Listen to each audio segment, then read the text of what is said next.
Hi, David Ellenstein here, Artistic Director of North Coast Repertory Theater. Thank you for tuning in today to our theater conversations. If you haven't done so already, please consider subscribing to our YouTube channel. That would help us out a lot. Thank you.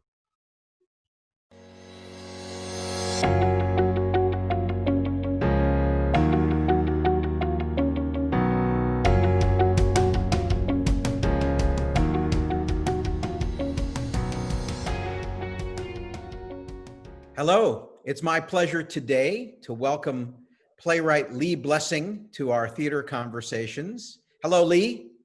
Hi, David. How are you doing? I'm good. You're in Los Angeles, is that correct? Yes, I am. And that's where you live, right? Right. Yeah. Well, so I'm so happy to be talking to you today. I got to meet you when you came down to see our production of A Walk in the Woods, which is one of your many, many plays, which I was lucky enough to act in. Yes, I don't well, act. I was lucky enough, but go on. Say that one more time. I was lucky enough, but go on. Well, I don't get to act very much anymore because I just don't have the time. But that's a play and a role that I always kind of coveted and loved. And so it was really, really a treat for me to get to play Andrei Bodvinik in that production. And you were kind enough to come down and see it and then do a talk back with us afterwards, which is really when we got to say hello and start to get to know each other. Mm-hmm. Can you talk about a little bit about the history of A Walk in the Woods, just to give my audience a little bit of context, and then we'll talk about all kinds of other stuff. And I want to talk about your plays that I don't know, because I know there are so many great ones out there. I know a few of them, but I know you've got, what, 35 or 40 plays out there, I think. Mm-hmm. Mm-hmm. Yeah. But what's just a capsule, how A Walk in the Woods came to be and how, it's still getting done even today? Well, A Walk in the Woods, I wrote originally in the mid-1980s, and it was really my first play about international politics. It had been inspired by something that actually did happen in 1982 in Geneva between the two negotiating parties for the U.S. and the Soviet Union then. They were obviously meeting to try to create some arms control to further the cause of arms control in Geneva, and they weren't doing very well. But the American and the Soviet heads of the delegations got together and would take walks occasionally and off into the woods near Geneva. And at one point, they came to an agreement just between the two of them that they later took to their governments. And their government said, you guys probably working too hard. Maybe you should calm it down. So that didn't even get out to the press for a year. Ultimately, it got into the press, and they called it The Walk in the Woods. And I decided, it just seemed like a great idea for a play. So I pursued it from that point. But I totally fictionalized the characters and the negotiations. And I was thinking about this conversation this morning that you and I were going to have, and I was thinking about the play and why it's so good. Yes, it's about the arms negotiations and all that, but it's really about two people, two human beings. And I was thinking about today and the fact that we're in this crisis right now of a different kind. And I go out in my backyard every day and I go, look at this amazing world. Look at nature, look at this earth that we live on. And I suddenly went, that's what A Walk in the Woods is kind of about too, isn't it? Or it was for me, the two of them out in nature and dealing with this crisis created by man, not created by earth. Yeah. No, it very much, it started as a two-person play, but I realized by the time I finished it, it was really a three-character play. Nature itself becomes a character in the play. Indeed, indeed, and that's why I think it's still so powerful and works so well. And those of you who didn't see it, it's also so funny and filled with so many human touches. It's about two people, regardless of the political implications, and that's why I love it so much. So I know you play Eleemosynary. Did I say that right? Yeah, well, there are several accepted pronunciations. That's one. Okay, what's the other? That's how I pronounce it. Okay, good. Then I got it right. But I don't know a lot of your other plays.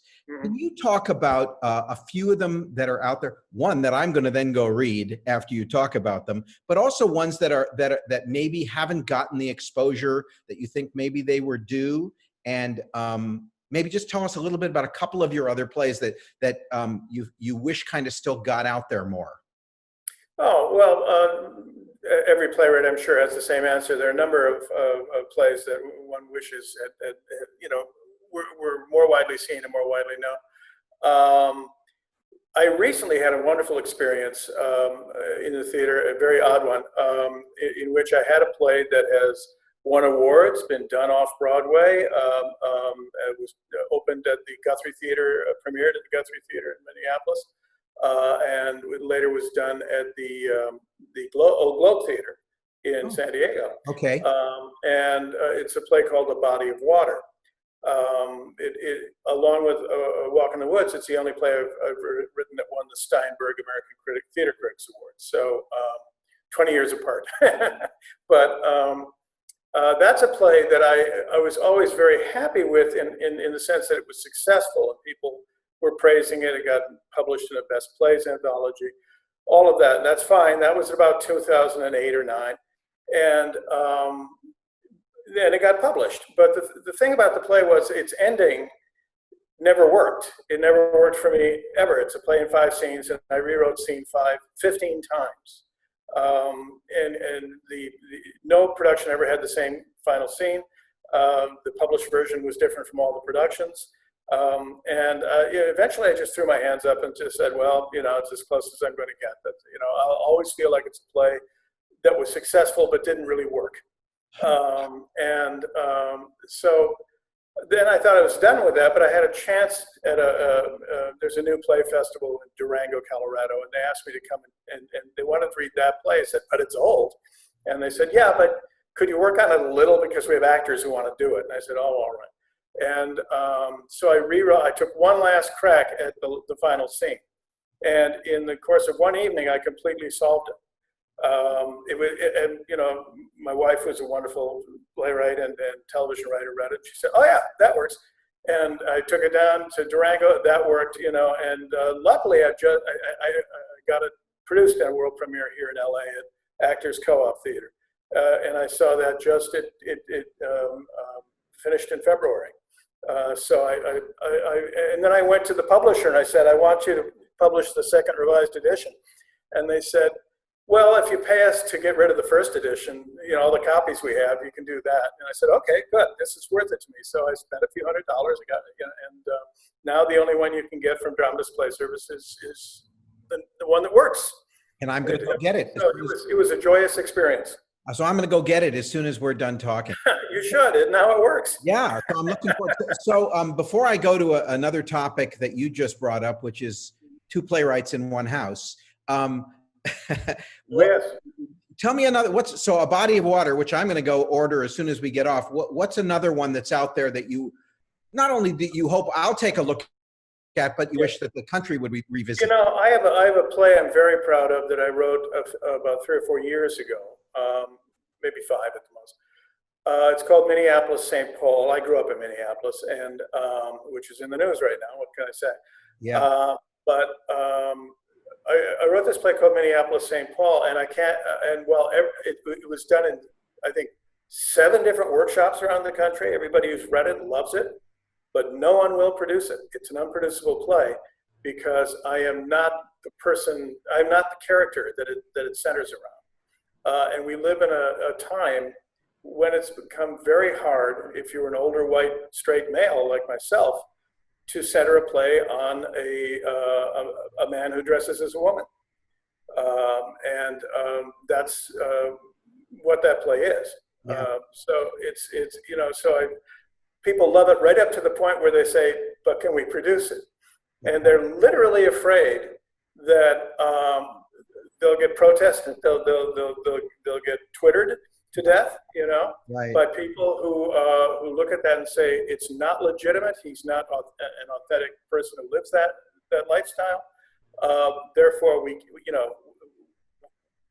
can't listen to what he has to say about it. Right. And you know, I didn't develop in a theater like that. So to me, it was quite startling when I realized no one's going to produce this play because I wrote it, which is fascinating. Yeah, that is. And you know, I'm of an age of yours, and I grew up in a theater of imagination where we were allowed to depart into anything we felt like we could imagine was okay. And it's changed, and you know, for good reason. In many cases, it's changed. Absolutely. But No, I don't I do think that. I think there will be a time when we'll be able to get back to being more open to all kinds of lines being crossed by all kinds of people. And I think Well, I think that's hopefully coming. I don't know if it'll be in our lifetimes, Lee, but I think it's coming at some point. won't be in time for this play probably. Right. But no, that is fascinating because I literally am looking at an excellent play I would love to go see, and I have seen in readings. And yet just doesn't seem to be the time in history that America can quite do that. Right. Right. When we began, frankly, white males were the ones who had all the opportunities, and in a sense, complete license to write about anything because other people weren't getting a shot anyway. Right. Now we're in a situation where obviously the emphasis is, you know, who else is out there? What are their stories? What do they want to talk about? Right. And that's crucial. It's a crucial development in American theater. But we don't seem to be able to do it and maintain any of the, as you say, license to one's imagination and to speak about what we imagine on a stage. We don't seem to be able to do both at one time. Right. Well, hopefully as we mature on this subject, we will mature on this subject. We'll do our best. Right. Right. But here's another play that is producible. It's called Great Falls, and that's a play that really sort of started. I got divorced in the middle of my life, and it was a difficult divorce, and it's actually completely fictionalized. Nothing in the play ever happened, but it takes that relationship between someone who's divorced and the younger woman who was his former stepdaughter, who's you know not pleased with him at all, and it's a two-character play that takes place on a long road trip. Oh, I'm gonna have to read that one too. Yeah, I think you'd like that. They did it at the Ensemble Theatre in Sydney, Australia. Oh, wow. Okay. Yeah, I'm going to take a look at that one too. Hey, so you brought it up. You're married to Melanie Marnich, who is also a wonderful writer, playwright, and as you said, film and television writer as well. So how does it work having two playwrights in the house? How, do you critique each other's work? Do you compliment each other's work? Do you have any kind of competition?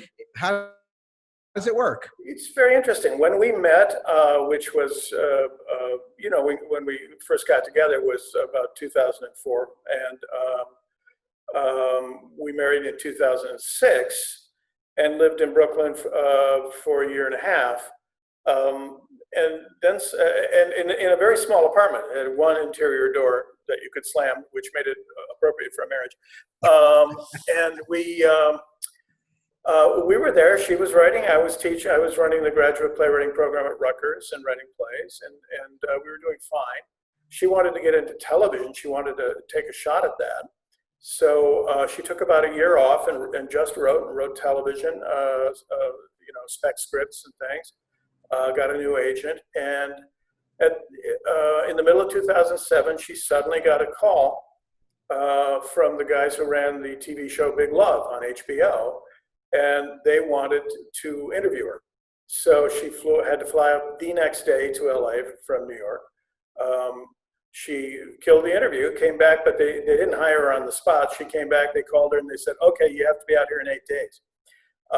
You know, you're hired, but you have to be out here in 8 days. So she did, and that was 2007. She has been here ever since, because what has been revealed to all is that she's an absolutely excellent television writer. She's been writing cable shows, things like that, premium cable, basically, ever since. She's probably been out of work one week, maybe a month max, you know, that whole time. She's worked on maybe 10 shows and tons of projects. She has an overall deal now. So now I just sit around in awe with my mouth open, you know, watching her go. She does great. That's awesome. That's awesome. Does she read early drafts of your plays? Does she give you feedback, or do you? Oh, she'll read anything, anything at any point. You know, she usually can find time. Yeah, and do you do the same with her TV work? No, absolutely not. We don't work together. We never have. We didn't. We weren't tempted to when we were playwrights. Yeah. We did read each other's plays before, when we were dating, before we got serious, because I think each of us knew we couldn't hang around with somebody whose work we didn't respect.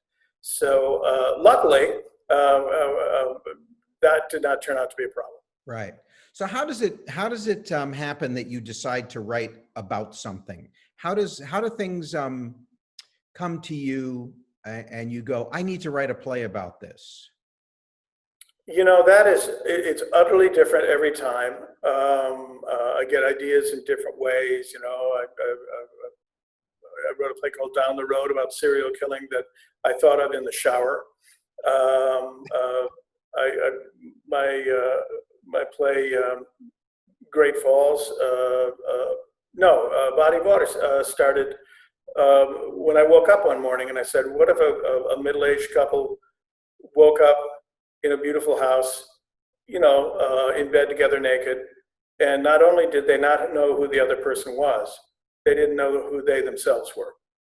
And that's the premise of A Body of Water. So, you know, why that occurred to me when I woke up one morning, I don't know. Probably was PTSD from my divorce. I don't know. Could have been something else. So yes, different ideas will come. Walk in the Woods was a play that occurred to me after I was driving. I was driving from Louisville back to Minneapolis, very depressed because I had just had a show that didn't work very well. And on the radio happened to be a lot of commentary about the then Soviet leaders. I think Andropov had just passed away, and they were talking about who was going to come after him. And I started thinking, well, the New York Times wants international politics plays. I'd better, you know, start listening to these sorts of stories.